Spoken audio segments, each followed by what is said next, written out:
ادار کا واقعہ سنیے کہ جس کی اتنی زمینیں تھیں کہ اس کی زمین میں کئی ریلوے اسٹیشن بنے ہوئے تھے.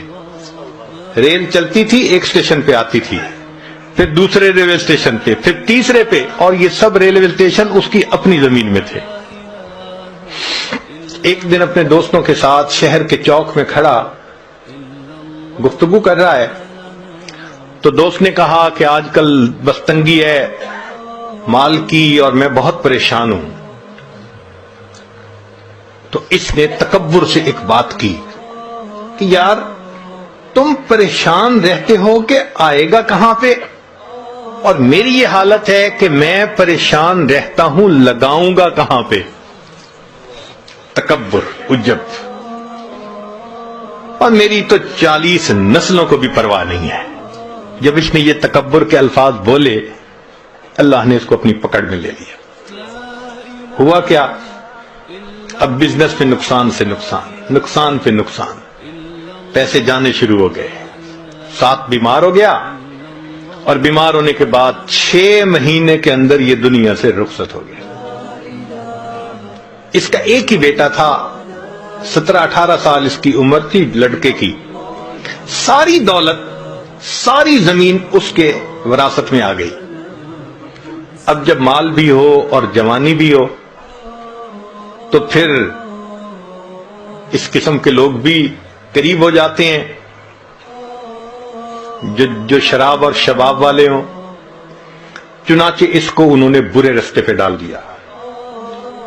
اب یہ کبھی اس کے ساتھ رات گزار رہا ہے، کبھی اس کے ساتھ رات گزار رہا ہے. کسی نے اس کو اور بڑے شہر میں پہنچا دیا، پینے پلانے کی بھی عادت ڈال دی. اب بینک کا جتنا پیسہ تھا وہ لٹنے لگ گیا. کسی نے اسے کہا یہاں کیا دیکھو گے، ذرا باہر نکل کے دنیا دیکھو. تو اس نے اس کو کسی باہر کے ملک کا راستہ دکھا دیا کہ وہاں کے نائٹ کلب میں کیا ہوتا ہے. اب وہاں جا کے یہ پیسے لٹانے لگ گیا.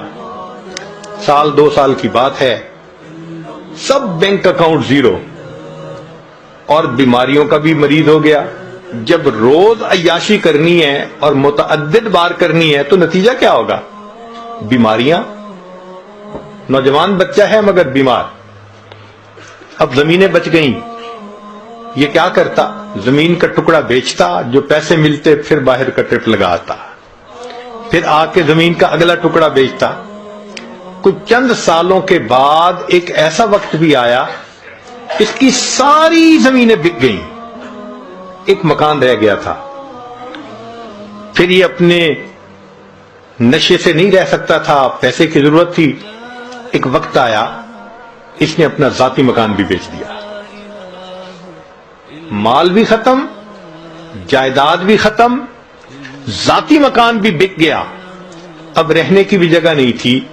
چنانچہ ایک وہ وقت بھی آیا جس شہر کے چوک میں کھڑے ہو کر اس کے باپ نے تکبر کا بول بولا تھا، میری 40 نسلوں کو بھی پرواہ نہیں، اسی چوک میں کھڑا ہو کر اس کا بیٹا لوگوں سے بھیک مانگا کرتا تھا. اللہ نے دکھا دیا، میں دینا جانتا ہوں، میں لینا بھی جانتا ہوں. تمہارا بیٹا یہی